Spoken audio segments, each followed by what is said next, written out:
एक बड़ी चीज़ उनको पकड़ में आई कि मेंटल कैलकुलेशन जो बार बार उनको करना पड़ रहा है, उनको कभी ये जो अल्जाइमर और DHIT कौन से डिजीज़ वगैरह होते हैं वो नहीं होंगे, क्योंकि मेंटली बार बार वो एक्सरसाइज कर रहे आपके पास आते हैं 60+ के हाँ, बहुत सारे लोग स्टूडेंट्स? आते हैं।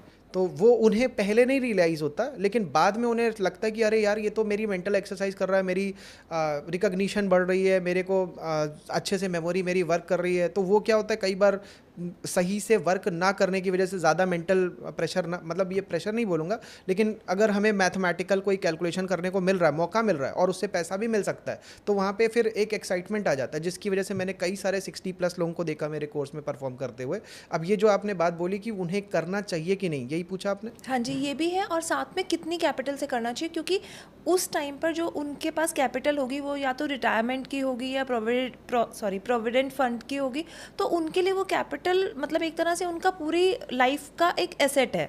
तो वो पैसा भी ना लूज़ कर पाएँ और वो किसी तरीके कुछ अर्न भी कर पाएँ, क्योंकि जनरली लोगों को 60+ ये फीलिंग आने लग जाती है कि हम बिल्कुल वर्थलेस हो गए हैं। तो just to make them occupied, क्योंकि ये प्रॉब्लम मेरे आगे किसी ने रखी, तभी मैं आपसे पूछ। देखिए, ये वर्थलेस वाली फीलिंग तो आप बिल्कुल हटा दो, जो भी पर्सन है, क्योंकि आप किसी रीज़न से शायद ये पॉडकास्ट देख रहे हो और ये क्वेश्चन आपके सामने आ गया है। पॉइंट यहाँ पे ये है कि आप को पूरी अपनी सेविंग तो लगाने की ज़रूरत नहीं है। मेरे ख्याल से मुश्किल से जितना भी आपने अर्न किया है, आप उसका 2% भी ले आओ। आपको बिज़ी रखने के लिए जो वर्थलेस वाली अगर फीलिंग कोई आपको कराने की कोशिश कर रहा है, उसको बीट करने के लिए पहली चीज़, उस 2% से जब आप उस बराबर उस अमाउंट के बराबर बना लोगे ना, जो आपका 98% है, उस दिन आपको एक्चुअल में पता चलेगा।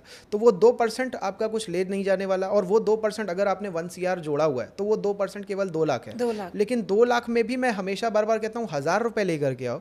1000 रुपये को जब आप बर्बाद कर दो, वो 2 लाख बर्बाद करने से बहुत अच्छा है कि वो 1000 रुपये आपका बर्बाद हुआ, 2 बार बर्बाद हुआ, 4 बार बर्बाद हुआ, लेकिन आप उस जर्नी में, वो कई महीनों में बर्बाद होगा, उस जर्नी में बहुत कुछ सीख जाओगे।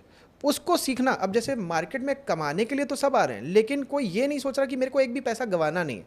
अगर आप ये डिटरमिन्ड हो जाओ मैं पैसा गंवाऊंगा नहीं, और ये उसको देखिए, जाएगा तो है, ये सबको पता है, लेकिन उसकी मैंने उसका रेंज मैंने बहुत छोटा कर दिया। जाएगा तो अब 1000 जाएगा। बहुत सारे लोग कहते हैं मैं बाई सेल नहीं कर पाता। मैं कहता हूँ यार, आप 10 लाख डालते हो इसलिए डरते हो कि कहीं मेरा वो ना चला जाए। आप 1000 रुपये डालो, आप बिंदास कोई भी बटन दबाओ, कुछ नहीं, डर ही खत्म हो जाएगा। तो वो चीज़ अगर आप कर पाए, 1000 रुपये करके, अब वो कितना टाइम लगेगा, लेकिन जिस वक्त 1000 रुपये का 1100 बनाओगे, 1200 बनाओगे, और आपको दिखेगा कंसिस्टेंटली बढ़ा पा रहे हो आप अपना पैसा, कोई टेक्निक आपको मिल गई है या जो भी चीज़ अच्छी पकड़ में आ गई है, इस वर्कशॉप से कुछ पकड़ में आ गया, उसके बेसिस पे अगर आप देख पाए कि यार मैंने पैसा बनाना सीख लिया और हर महीने में बना रहा हूँ, वहाँ पे अपनी कैपिटल बढ़ा लो। और एकदम से बढ़ाओ नहीं, थोड़ी थोड़ी करके बढ़ाओ, तो आपको स्टेबिलिटी भी आएगी। एकदम से कोई बंदा 10,000 से 2 लाख कर दे अपनी कैपिटल, खराब होगा, क्योंकि एकदम से वाइब्रेशनल लेवल पे वो उसको एब्जॉर्ब नहीं कर पाएगा, शायद उस प्रेशर को नहीं डील कर पाएगा। लेकिन 10,000 से 20,000, 20,000 से 30,000, ऐसे कर करके बढ़ा ले। जितनी कम कैपिटल लगाएंगे उतना डर भी कम लगता है, डर भी क्योंकि कम लगेगा। खोने का डर कम देखिए, रहता है। ये खोने का डर जो है वो इसी वजह से, क्योंकि किसी ने सिखाया है नहीं, और अब जा करके एकदम आपके पास ना कवच है ना कुछ है, और आप तलवार लेकर के युद्ध में उतर गए, प्रैक्टिस तक नहीं करी, तो वो एक तीर आने वाला या कोई एक कर आकर के उड़ा जाएगा। वो बस वही चीज़ है कि हमको पहले प्रैक्टिस अच्छे से कर लेनी। प्रैक्टिस कैसे, ये 1000 रुपये से हमको डिटरमिंड हो जाएगा कि वाकई में हमें यकीन आ जाएगा ना कि 1000 का 1100, 1200, 1300 मैं लगातार हर महीने बना पा रहा हूँ। ये जैसे ही पता चला, वहाँ से आप कैपिटल बढ़ा लो। जब नहीं पता है ये चीज़, और उस टाइम पे ये लोग जो बड़े बड़े कैपिटल लेके आते हैं, सारी बर्बाद करके चले जाते हैं। इन्हें ऐसा लगता है मार्केट में बहुत आसानी से पैसा बन सकता है। यही फीलिंग इनको मरवा देती है। इसी को ही रोक देना है, ओवर कॉन्फिडेंस। अमाउंट को छोटा कर देना है।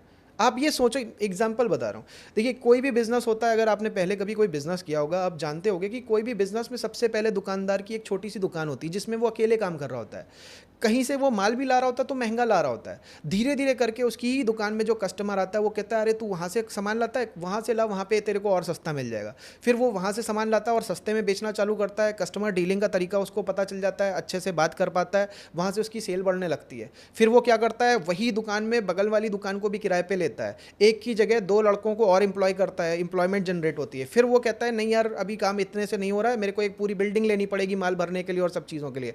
तो वो सारी चीज़ों को क्या हुआ, एक धीमे धीमे आप बिजनेस में 2-3 साल का टाइम लेके चल रहे हो, एफडी में भी दे रहे हो 2 साल 3 साल 10 साल का टाइम, लेकिन एक स्टॉक मार्केट ही क्यों इतनी बुरी बना दी है कि उसके ऊपर ही सारे आजमाने हैं कि भाई उसको भी टाइम दे दो 2 साल 3 साल का। और वो छोटी सी कैपिटल जो आपकी नहीं बढ़ती हुई दिख रही है, वो बढ़ती हुई नहीं दिख रही है, बहुत अच्छी बात है, कम से कम माइनस में तो नहीं जा रही है। उसके बाद में जब स्केलेबिलिटी चालू होगी ना, जैसे मल्टी बैगर स्टॉक